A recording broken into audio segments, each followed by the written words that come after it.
Hi everyone, checking in with you for this week's Midweek Devotional. We know of all the different types of psalms, the most common type are the lament psalms. In fact, approximately 1/3 of all the psalms are laments. The laments pay attention to the reality that life can be hard. They cry out to God for comfort.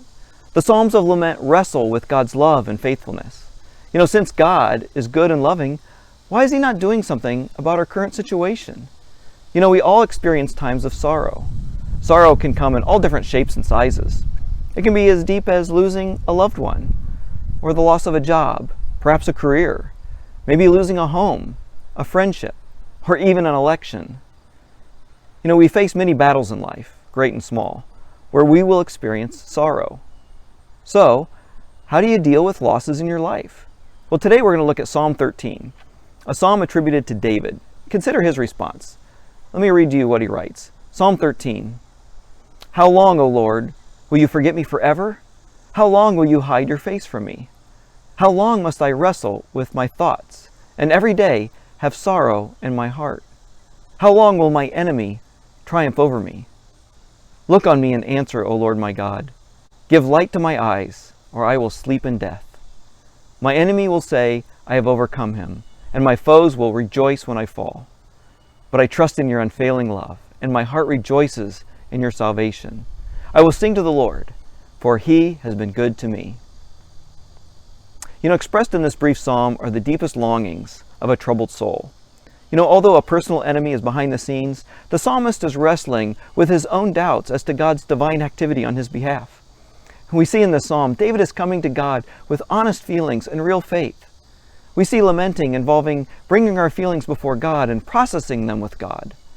David knew how to express feelings and faith simultaneously, expressing what his emotions felt and what he actually believed.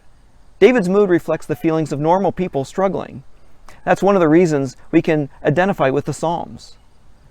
We will all have days when we experience sadness and sorrow. So how do we deal with it? Well, as we look at this passage, I want to break it into two parts. The first part is found in verses 1 to 4. I titled it, Bringing Our Stuff to God, right? Bringing our stuff to God. We see the psalmist's problem of doubt in the first two verses. He says, how long? And it says how long 4 times in these first two verses. He is wearied by his enemy, but he's even more distressed by what seems to be God's lack of concern. And then we see his prayer for help in verses 3 to 4. David released his pain before God. In the midst of doubt and grief, he prays for God to understand his problem. So how does God want us to respond? Well, if we're going to bring our stuff to God, we first need to recognize our pain. I think one of the reasons we sometimes fail to recognize the source of our pain is in our culture, we have this popular method of numbing ourselves through some addiction. People use drinking, gambling, television, Netflix, shopping, food, work, anything to medicate the pain of life. The ancient Hebrews physically expressed their laments by tearing their clothes and putting on sackcloth and ashes. Did you know that Jesus prayed with loud cries? We may think of Jesus always being quiet and peaceful when he prayed, but look at Hebrews 5:7. Hebrews 5:7 says, during the days of Jesus' life on earth, he offered up prayers and petitions with loud cries and tears to the one who could save him from death, and he was heard because of his reverent submission. We also see that it's not enough just to recognize our pain, but we also need to express our pain. The biblical response to grief and loss is not to cover it up or to stuff it down.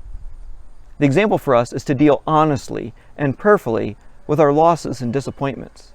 In the Psalms, we surprisingly discover that we have permission to tell God how we really feel, even if what we're feeling is dark and ugly. It's more about taking our feelings of anger and hurt and openly expressing them to God, rather than harboring these feelings and pretending that we don't feel them. God desires for us to openly and honestly express ourselves to Him. We see in the Psalm that we have permission to come to God with our unfiltered, raw emotions. God already knows what you're thinking anyway, so you might as well talk to Him about it. We should not be shy about telling God how we really feel about a situation. So the first part of the psalm is bringing our stuff to God. The second part of the psalm I've titled, Letting God Bring His Stuff to Us. And we read this in verses 5 to 6. David's pleas are soon turned into praises. He writes, "But I trust in your unfailing love. My heart rejoices in your salvation. I will sing to the Lord, for he has been good to me." You know, who God is, his character, his love, his promises, all of these come to us. God offers who he is to us. God offers his love, his salvation, and his great promises to us. The question is, will we receive it? We give our stuff to God, our pain and our problems, and then God gives his stuff to us. God says, "Here is my grace, here's my love, my mercy, my forgiveness. Take it, take it." Will you take it? What a surprising change in just a few verses. In the beginning of the psalm, we have despair, but in the end, rejoicing in God. Although no spoken answer is recorded, a real relief comes over his troubled soul. His trust is based on God's loving kindness, and he's rejoicing upon God's salvation. He has found true peace by utter trust in God. David assures himself of an answer of peace, and therefore he concludes the psalm with joy. You know, we see the power of faith, the power of prayer, and how good it is to draw near to God when we bring it to his throne of grace.